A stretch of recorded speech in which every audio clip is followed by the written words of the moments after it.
What's going on, everyone? I'm back here with another unboxing video, and today I've got a pretty cool unboxing. I'm going to be unboxing today the 13-inch 2017 MacBook Pro with Touch Bar. So I did order this fully spec'd out off of the Apple website. So this is the fully spec'd up model of the 13-inch that you can get. So I got the one with the 3.5 gigahertz Intel Core i7 processor, which has turbo boost up to 4 gigahertz. I got 16 gigs of RAM and a terabyte SSD. So the price came out to about $3,400 after taxes and everything. So a pretty hefty price tag, but for what I'm going to be using it for, the price is definitely justified. But anyway, so yeah, let's go ahead and take a look at the box. So we have it's a very simple box actually. So you have the side view of the MacBook Pro here, and then on this side here we have MacBook Pro. On this side we have an Apple logo, and then MacBook Pro, and then we have another Apple logo on the other side. Now I did already cut the plastic off of the bottom, just to make it a little bit easier for the video.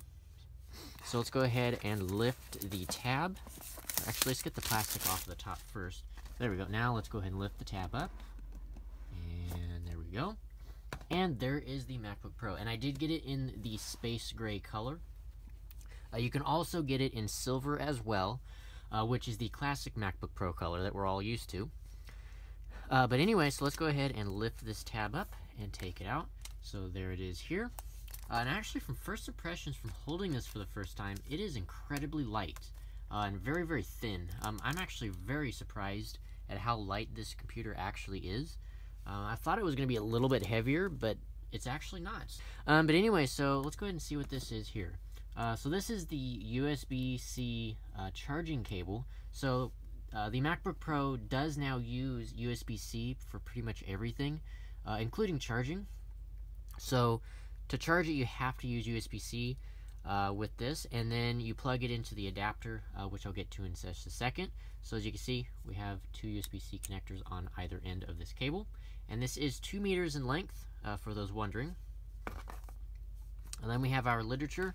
So we open this up here. Right here it says designed by Apple in California, of course. If we open this up and open here, you can see all of our literature. MacBook Pro, and this is basically your quick start guide, warranty information, and then of course the classic 2 white Apple stickers. So that's pretty cool. And then lastly down here we have the power adapter. Again, this is the USB-C power adapter. So if I go ahead and take this out here, you can see right here on the back we have a USB-C connector that cable that I showed would plug into. And the nice thing about this is if you damage the cable in any way, you do not have to buy an entirely new power adapter. So, or vice versa, if the power adapter fails, you don't have to buy a whole new system, basically. So you just would have to replace the power adapter or just replace the cable for whichever one broke. So that's really nice.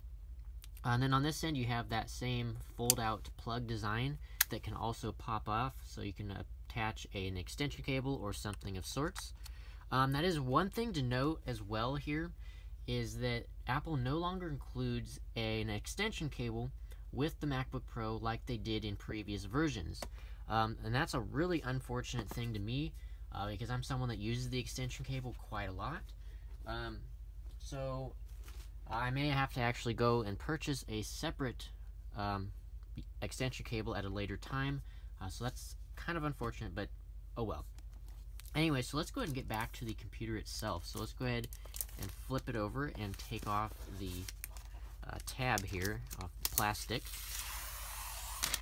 We all love that sound. Get there, so let me slide out here, and there we are. So let's go ahead and give a quick tour of the outside of this computer. So first and foremost, of course, you see the space gray color, and in person this actually looks really, really slick. It's got a very, very nice color. But anyway, so we have the Apple logo here, which one of the big things about this is it no longer lights up. So it's just an inset Apple logo, that's color matched to the chassis of the computer. So that's kind of a bummer. But anyway, then on this side, we have two Thunderbolt 3 ports, which are, of course, USB-C. Then we have a 3.5mm headphone jack. And then on the front here, we have a little finger inlet, so you can open up the display. And then on the left-hand side, we have two more Thunderbolt 3 connectors. So you have 4 connectors in total, up from the one that you had on the 12-inch MacBook. So it's definitely welcome that you get 4. Now, if you do happen to buy the baseline model of the MacBook Pro, which I believe is the one without the touch bar, you will only get 2 USB-C ports. So if you're someone that uses a lot of I/O and you need more ports to work with, you're going to want to upgrade to the touch bar version to get those extra ports. And then on the back, of course, we have nothing. But one thing you will know is that the hinge for the display is kind of a single piece now. It kind of matches the overall look and design of the computer much better. And then on the back, you just have your 4 little rubber feet, as well as several screws, which are not meant to be user replaceable. So you cannot upgrade this MacBook Pro in the future. So when you purchase it, you want to make sure that you get the specs that you want. And that is why I maxed it out completely with the fastest processor, the most amount of RAM, and the most amount of hard drive space you can get, because of the fact that you cannot upgrade it at a later time. So that's one of the biggest caveats about this computer, is it is no longer user upgradable. Alright, so let's go ahead and open up the display and see what we got going on in here. So we have a piece of plastic covering the display, and it looks like the computer has now actually just turned itself on. It's quite interesting. So let's go ahead and take that plastic off of there. And so right away you can see the redesign of the keyboard and trackpad. So the trackpad is way, way larger than the previous version. It is so it's kind of almost ridiculously large, to be honest. It's kind of, I don't know, I'll have to see how it works, because it seems like it's in the way to where when you're typing with your hands, English as the main language, press the return key. Sounds like the computer's now talking to us. But yeah, it seems like it's just so large that when you're typing, you might end up hitting it with your palm of your hand, and it might do some sporadic inputs, but I don't know. I don't know if that's for sure or not, but I'll have to see and get back to you guys if that is the case. Another thing about the trackpad is the fact that it is not an actual button now. It's similar to what we have on the iPhone 7 and 7 Plus, where the home button is solid state, and that's exactly what we have here. So what Apple calls it is the Force Touch trackpad, and basically what that means is the trackpad uses pressure sensors that allow different types of pressure on the trackpad, and that also allows you to not have a button anymore. So basically you could press anywhere on the trackpad and it'll recognize it as a click.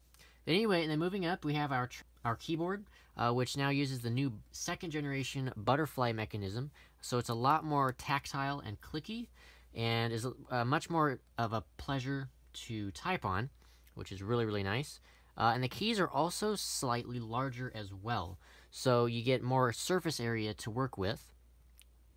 And then another thing that is unique is the backlighting system to the keyboard is greatly enhanced to where each of the individual keys get their own LED light, which makes for a much more even light throughout the keyboard, so you're not getting a bunch of light leak around the keys. So that's really, really nice.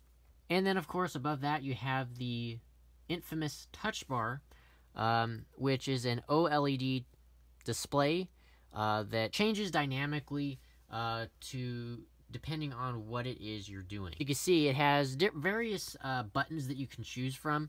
So you've got the escape key, brightness, keyboard brightness, volume, things like that. Those are just essential system functions that you can choose from. And of course, like I said, it will dynamically change depending on what application or program you're using. So say, for example, using Final Cut Pro or Photos app or something, you'll have different controls on that screen that you can change within that application. So it's a really, really interesting feature. I don't know how useful it'll end up being, but I think that over time, as more and more applications take advantage of it, it will definitely be a much more useful tool. Anyway, moving on, over here we have Touch ID embedded into the power button. So that's a new feature as well with the new MacBook Pro, is you would get Touch ID on the MacBook, which is such a welcome feature. I can't even begin to tell you how happy I am now to have that. So yeah, that's a really, really nice thing. And then lastly, on the keyboard area, we have two front-firing speakers on either side. So you have a left and right, so you got stereo sound, which is very, very nice. And then above that, of course, you have your 13-inch diagonal Retina display, and it is indeed a Retina display, so it still has that technology. It's really, really high resolution. And then above your display, you have the ambient light sensor, as well as your 720p FaceTime HD camera, as well as a little LED indicator to let you know that the camera is on. So real quick, I'm just going to reiterate the specs for the MacBook Pro. So again, I did get the highest spec version that you can get of the 13-inch MacBook Pro. But you can also get various other versions as well. So I'm going to go ahead and go through all of those. So the one I have here is the 3.5 gigahertz Intel Core i7 Kaby Lake processor that can be turbo boosted up to 4 gigahertz. And then I got the 16 gigabytes of RAM, as well as the 1 terabyte SSD. And it also has the Intel Iris 650 graphics, integrated graphics. Does not have a dedicated GPU like the 15-inch model. But you can also pick it up in a base configuration that starts at $1,300. And then the graphics that this has is the Intel Iris 650 integrated graphics. So this does not have a dedicated graphics card like the 15-inch model, unfortunately. But still, it is no slouch for day-to-day tasks as well as photo and video editing. So you should be able to do all of that with absolutely no problem with that particular graphics card. And as for some of the more basic specs, the Wi-Fi is 802.11ac, so you do have the fastest Wi-Fi that is currently available. Then you have Bluetooth 4.2, and then the battery life is expected to be about 10 hours of continuous use. I'm not entirely sure if that is going to be the case. That is Apple's claim, but for normal day-to-day usage, the battery life will definitely vary depending on what it is you're doing. So say, for example, you're editing a video in Final Cut Pro, and you're exporting or something like that, it will drain the battery significantly quicker than it would if you are just browsing the web or watching a YouTube video. Then you also have 3 microphones integrated in here, so you can get some beamforming for the Siri feature. So yes, you do get Siri in this new MacBook Pro. And lastly, the version of operating system that it is running is OS X Sierra, or Mac OS Sierra, excuse me. They changed the name.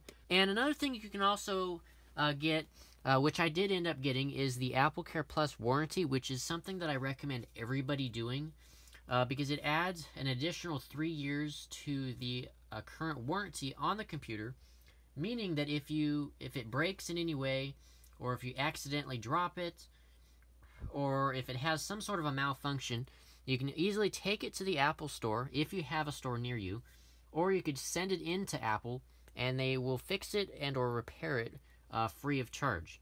So it is a very good idea to invest the money up front for that extended warranty, because I in the past have taken so much advantage of that, I can't even begin to tell you.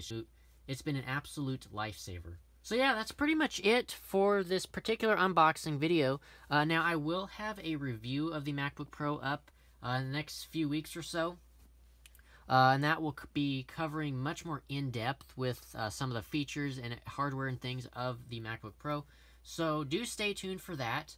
But yeah, anyway, that is pretty much it for this video. Hope you guys have enjoyed. Make sure to hit that subscribe button right down below. It is greatly appreciated and helps out the channel so much. And hit that thumbs up button as well. That just lets me know that you guys are enjoying my videos. And if you guys have any questions, comments, or anything along those lines, just drop a comment below, and I'll get back to them as soon as I possibly can. So yes, with that all being said, hope you guys have enjoyed once again, and I will see you guys in the next one. Peace out.